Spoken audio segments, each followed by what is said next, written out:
2024 లేదా 25లో డిగ్రీ లేదా బీటెక్ చదివారా? సాఫ్ట్‌వేర్ జాబ్ కోసం ఎదురు చూస్తున్నారా? అయితే కోడ్ జ్ఞాన్ 100 డేస్ కోర్సులో చేరండి. జాబ్ సాధించండి. నమస్కారం ఉమాగారు. నమస్తే అమ్మా. కుంభరాశి వారికి సెప్టెంబర్ 15వ తారీఖు నుంచి 30వ తారీఖు వరకు విద్యాపరంగా, విదేశీ పరంగా, సంతానపరంగా, ఆరోగ్యపరంగా, వ్యాపారపరంగా ఎలా ఉండబోతుంది? ఎన్ని గ్రహాలు వీరికి ఈ మాసంలో అనుకూలిస్తున్నాయి? ఏ ఏ సందర్భాల్లో జాగ్రత్త పడాల్సిన అవసరం ఉందంటారు? తప్పకుండా అమ్మా. కుంభరాశి వాళ్ళకి ఈ మాసంలో అంటే ప్రధానమైన మార్పులు 15 తర్వాత మారాయి కాబట్టి మనం 15 నుంచి 30 తారీఖు వరకు చెప్పుకుంటున్నామండి. 15వ తారీఖున బుధగ్రహ సంచారం మారింది. 17వ తారీఖున రవిగ్రహ సంచారం అనేటువంటిది మారింది. ఈ క్రమంలో మనం చూస్తే కనుక 3 గ్రహాలు దివ్యంగా యోగిస్తున్నాయమ్మ కుంభరాశి వాళ్ళకి. కానీ ఈ మాసం ఈ 15 రోజులు కూడా కాస్త జాగ్రత్తగా ఆరోగ్యపరంగా ఉండాలి అని చెప్పుకోవచ్చు. రీసెంట్గా వచ్చినటువంటి చంద్రగ్రహణ ప్రభావం కూడా కుంభరాశి వాళ్ళ మీద చాలా ఎక్కువగా పడింది. దానికి తగినటువంటి శాంతి పరిహారములు ఆచరించిన వారైతే తప్పకుండా తప్పించుకుంటారు. లేకపోతే ఆ యొక్క ప్రభావం అనేటువంటిది ఇబ్బంది పెట్టే అవకాశములు ఎక్కువగా ఉంటాయి. ముఖ్యంగా పంచమంలో గురుగ్రహ సంచారం చాలా బాగా యోగిస్తోందండి. అష్టమంలో బుధగ్రహ సంచారం దివ్యంగా యోగిస్తోంది. చంద్రబలంతో కలిపి 3 గ్రహాలు దివ్యంగా యోగిస్తున్నాయమ్మా. ఎవరైతే సంతానం కోసం ప్రయత్నం చేస్తుంటారో వాళ్ళకి సంతాన ప్రాప్తి అనేటువంటిది కలిగే అవకాశములు మాసం చివరిలో కనబడుతూ ఉన్నాయి. అష్టమంలో బుధగ్రహ సంచారం వ్యాపారంలో ఎదుగుదల కనబడుతోంది, వ్యాపార అభివృద్ధి కనబడుతోంది. పెట్టుబడిదారులు పెట్టుబడి పెట్టినట్లయితే మంచి విజయాన్ని చూసేటువంటి అవకాశములు ఉన్నాయి. ప్రతికూలంగా ఉండేటువంటి గ్రహ ఫలితాలు కూడా వివరిస్తాను, అప్పుడు కూడా మీరు డిసైడ్ అవ్వచ్చు. ప్రధానంగా లగ్నంలో రాహుగ్రహ సంచారం అనేటువంటిది దూరపు ప్రయాణాలు చేసేటప్పుడు కావచ్చు, ప్రయాణాలకు వెళ్ళేటప్పుడు కావచ్చు, వచ్చినటువంటి అనారోగ్య సమస్యల వల్ల చాలా రకాలుగా ఇబ్బంది పడే అవకాశాలు ఎక్కువగా ఉన్నాయమ్మా. ద్వితీయంలో శనైశ్వర సంచారం అనేటువంటిది కనబడుతోంది. దీని మూలకంగా అనారోగ్య సమస్యలు, ఎందుకు అంటే శని వక్రించి కుంభాన్ని చూస్తున్నారు కాబట్టి ఆరోగ్యరీత్యా జాగ్రత్తగా ఉండాలి. రుణ బాధల విషయంలో కానీ, ఆర్థిక సమస్యల విషయంలో కానీ ఇంకా జాగ్రత్త వహించాలండి.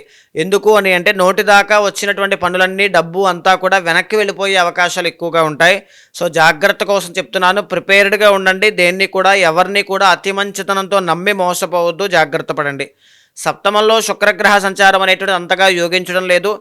సినీ నాటక కళారంగాలు కానీ, నృత్య గీత వాద్యాది రంగాలు కానీ, క్రియేటివ్ ఫీల్డ్స్, ఏఐ వర్చువల్ రియాలిటీలో వర్క్ చేసే వాళ్ళకి, ఆ రంగాల్లో వ్యవహారం చేసే వాళ్ళకి ఈ మాసం అంత గొప్పగా ఉండేటువంటి అవకాశాలు లేవని చెప్పచ్చు. ఎందుకంటే శుక్రబలం వీక్గా ఉంది కాబట్టి జన ఆదరణ కానీ, జనం నుంచి వచ్చే అవకాశములు కానీ కాస్త తగ్గే అవకాశం ఉంటుందమ్మా.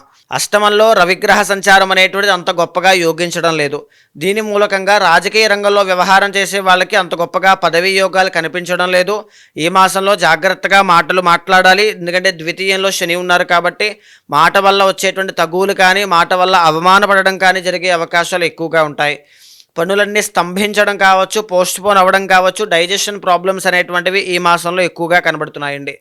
పార్ట్నర్షిప్లో వ్యవహారం చేస్తూ పార్ట్నర్షిప్లో ముందుకు వెళ్ళాలని కోరుకునే వాళ్ళకి కలహాలు, మిస్అండర్స్టాండింగ్స్ అనేటువంటివి కనబడుతూ ఉన్నాయి.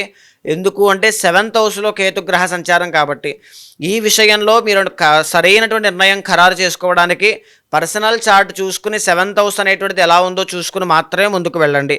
అష్టమంలో కుజగ్రహ సంచారం అనేటువంటిది యోగించడం లేదు. అప్పుల బారిన పడి తీవ్రంగా ఇబ్బంది పడుతూ నేను ఎప్పుడు అప్పులన్నీ తీర్చి ప్రశాంతంగా బ్రతుకుతాను కోరుకునేటువంటి వాళ్ళకి ఇప్పుడప్పుడే ఎలాంటి మార్పులు కనిపించడం లేదండి. మరికొంతకాలం అయిన తర్వాత కుంభరాశి వాళ్ళకి చాలా గొప్ప యోగాలు ఉన్నాయి. అప్పుడు ఖచ్చితంగా ఈ కుజబలం పెరిగిన తర్వాత అప్పులన్నీ తీర్చడం కానీ ఇలాంటివన్నీ ఉంటాయి. సో రుణబాధల విషయంలో కానీ, రియల్ ఎస్టేట్ వ్యాపారస్తులకి కానీ అంత గొప్పగా యోగించడం లేదమ్మా. న్యాయపరమైన చిక్కులు, ధర్మపరమైన పోరాటాలు, కోర్టుపరమైన సమస్యలతో ఇబ్బంది పడేటువంటి వాళ్ళకి కుజబలం లేదు కాబట్టి జాగ్రత్తగా తెలివితేటలతో నిర్ణయం తీసుకుని ముందుకు వెళ్ళాలి. ఈ మాసంలో సెటిల్మెంట్ అన్నీ కూడా ఫైనల్ పెట్టుకోవడం వల్ల మీకే నష్టపోయే అవకాశం ఉంటుంది, జాగ్రత్త పడండి. చంద్రబలం కూడా తక్కువగా ఉంది కాబట్టి మనశ్శాంతి అనేటువంటిది ఉండడానికి మెడిటేషన్ ప్రాక్టీస్ చేయండి. ధైర్యం కోసం ఈ మాట చెప్తున్నాను, జాగ్రత్త వహించండి. శివ ఆరాధన అనేటువంటిది ఎక్కువగా చేయడం వల్ల కుంభరాశి వాళ్ళకి మరిన్ని శుభ ఫలితాలు అనేటువంటివి కనబడతాయమ్మా. ఇవే కాకుండా శుక్రబలము అనేటువంటిది ఈ మాసంలో తక్కువగా ఉంది కాబట్టి అమ్మా, ఎవరైతే విమెన్ క్లాతింగ్ కానీ, ఇంటీరియర్ డిజైనింగ్స్ కానీ, ఫర్నిచర్ షాప్స్ కానీ, గ్రాఫిక్ డిజైనర్స్ కానీ, కాస్ట్యూమ్ డిజైనర్స్ కానీ ఇలాంటి ఫీల్డ్స్లో వర్క్ చేస్తూ రాణించాలి ముందుకు వెళ్తూ ఉంటారో వాళ్ళకి కాస్త నిరాశ, నిస్పృహలు అనేటువంటివి ఎదురవుతాయి అని చెప్పచ్చు. ముఖ్యంగా 7వ స్థానము, 7వ స్థానంలో శుక్రకేతువులు నడుస్తున్నారండి. ఇద్దరు కూడా కంజంక్షన్, శుక్రుడు కేతు అనమాట. వీళ్ళిద్దరూ కలిసి 7మంలోనే యోగించడం లేదు, అంటే దోషాన్ని ఇస్తున్నారు.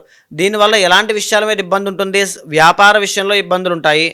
రెండవది ఏంటంటే కళత్రము, మ్యారిటల్ లైఫ్లో ప్రాబ్లమ్స్ అనేటువంటివి చాలా ఎక్కువ వస్తాయి. కుంభరాశి వాళ్ళు ఈ మాసం చివరిలో ఎట్టి పరిస్థితుల్లోనూ కూడా మీ మెరిటల్ లైఫ్లో తగ్గువులకి తావివ్వకుండా జాగ్రత్తగా ప్రశాంతంగా ముందుకు వెళ్ళడానికి చూడండి. బిజినెస్లో ఎలాంటి రిస్క్లు తీసుకోవద్దు. మరీ ముఖ్యంగా చెప్పాలి అంటే సేఫ్ గేమ్ ఆడడం అనేటువంటిదే చాలా ఇంపార్టెంట్ అండి. బుధుడి యొక్క బలం బాగుంది కదా అని ముందుకు వెళ్ళకూడదు. మిగతా గ్రహాలన్నీ కూడా ప్రతికూలంగా ఉన్నాయి కాబట్టి జాగ్రత్త పడాలి. కుజ బలము అనేటువంటిది లేదండి. ఈ కుజుడు అనేటువంటి ఆయన ఎప్పుడైతే యోగించారో కలహాలకి రుణ బాధలకి ఎక్కువగా అవకాశాలు ఎక్కువ ఉంటాయి. సో ఈ మాసంలో కుంభరాశి వాళ్ళు ఎలాంటి ముఖ్యమైన నిర్ణయాలు కూడా తీసుకోవద్దు. అది ఏదైనా కొనుగోలు చేసేటువంటి వ్యవహారాలైనా, అమ్మేటువంటి వ్యవహారాలైనా, ఫైనల్ సెటిల్మెంట్స్ అయినా, ఫైనల్ మీటింగ్స్ అయినా ఏదైనా సరే ఈ మాసంలో పెట్టుకోవడం వల్ల ఇబ్బందులు అనేటువంటివి కనబడతాయి. రానున్నటువంటి రోజుల్లో ఖచ్చితంగా వచ్చే మాసంలో మీకు శుభ ఫలితాలు కనబడుతున్నాయి.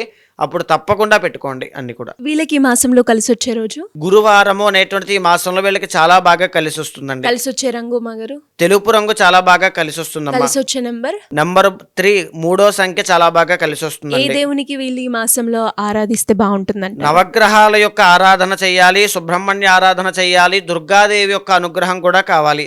ఇష్టదైవాన్ని, కులదైవాన్ని ఎక్కువగా ఆరాధన చేయండి. పర్సనల్ చార్ట్ చూసుకుని ముందుకు వెళ్ళండి. గొప్ప శుభ ఫలితాలు అనేటువంటివి కనబడతాయి. 12 రాశుల్లో ఎవరైనా కూడా వాళ్ళు ఏదైతే సమస్య ఎదుర్కొంటారో దానికి సంబంధించి పరిష్కారం చేసుకోవాలి, మిమ్మల్ని అప్రోచ్ అవ్వాలి అనుకునే వాళ్ళు ఎలా మిమ్మల్ని కాంటాక్ట్ అయ్యే అవకాశం ఉందంటారు? తప్పకుండా అండి. అలాంటి వాళ్ళు ఎవరైనా ఉంటే మీకు కింద కనిపించే నెంబర్కి కాల్ చేస్తే మా వాళ్ళు మీకు పూర్తి వివరాలు అందిస్తారు.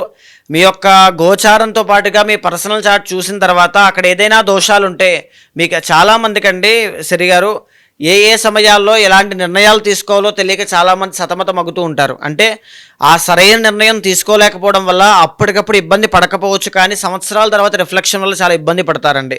ఇప్పుడు ఇబ్బంది పడేటువంటి కారణం కూడా దానికి బలమైనటువంటి మూల కారణం ఎప్పుడో చేసిన తప్పు అయి ఉంటుంది. అలాంటి వాళ్ళు ఏ నిర్ణయం అయినా సరే, ఎలాంటి సజెషన్ అయినా సరే, ఏదైనా సరే తప్పకుండా పర్సనల్ చార్ట్ చూసి మీకు అన్ని కూడా సందేహాలని తీరుస్తాను. జాతకంలో ఏదైనా దోషాలుంటే శాంతి పరిహారములు ఆచరించి భగవత్ అనుగ్రహం కలిగేలా చేస్తాను. థ్యాంక్ యూ మగారు, థ్యాంక్ యూ సో మచ్. నమస్తే అమ్మా.